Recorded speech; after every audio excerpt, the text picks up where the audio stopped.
Throw all the eggs into one basket, and if it's the right basket, you can do all right. And as long as the basket is okay. But if anything happens to that basket, you are fresh out of luck. It's exactly the same with industries.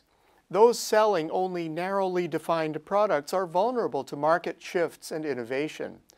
Those dependent on a single buyer or market are similarly exposed to movements that are largely beyond their control. Diversification is well-known wisdom, but oh so easy to forget in boom times. How is Canada faring in our industrial diversification? Progress on trade diversification over the past 15 years is likely one of the most remarkable developments in Canadian economic history. A strong dependence on traditional markets was only enhanced by the Canada-US FTA, which saw exports to the US soar to over 85% of the total. But a big shift began in the new millennium. Beset by a thickening Canada-US border, the tech wreck, and a rapidly appreciating loonie, Canadian exporters looked to fast-growing emerging markets for growth. They hit a gold mine. While U.S. exports barely budged, exports to emerging markets soared by an average annual pace of more than 10%, raising their share of total exports from 5% to over 12%, a trend that is still on the rise. If the same patterns continue, emerging markets could account for almost 1/3 of total Canadian merchandise exports. How are we doing industry by industry? The results are telling. Canada's top 3 merchandise export industries are, in fact, highly concentrated. Close to 100% of oil and gas exports, which in 2014 accounted for almost 1/4 of total goods exported, go to the United States market. Add in refined product exports, also highly concentrated, and you get another 5% of exports.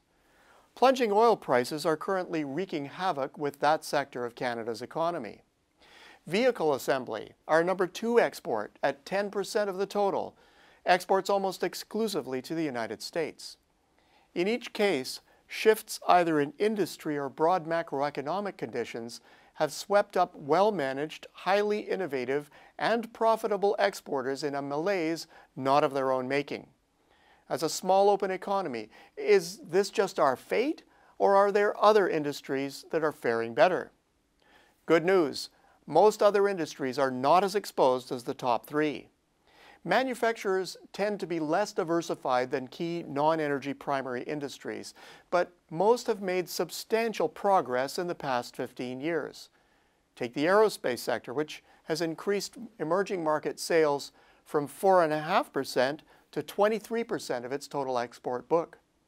From just 4% of exports, emerging market sales of turbines and power transmission equipment has risen to 16%.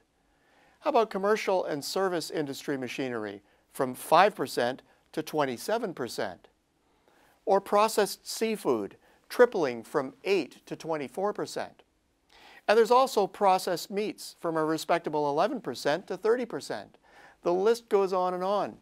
Aside from the top 3, there's barely a manufacturing sector that has not seen a significant increase in its emerging market exposure. Primary industries have even more dramatic results. Pulp mills ship 51% of their exports to developing markets, up from just 5% in 2000. Coal has seen a similar surge, while the base metals sector has zoomed up from 19 to 38% exposure. Precious metals come out of oblivion in 2000 to ship 17% of their exports to emerging market buyers.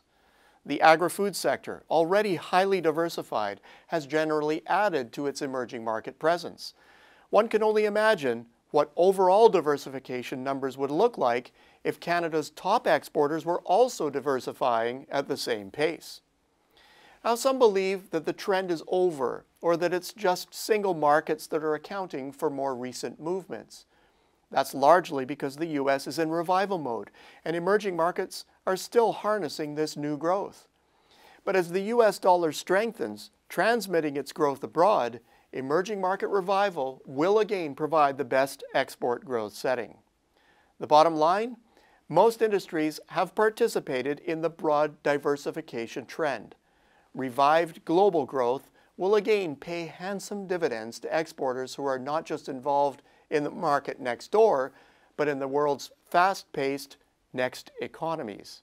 Until next week, I'm Peter Hall.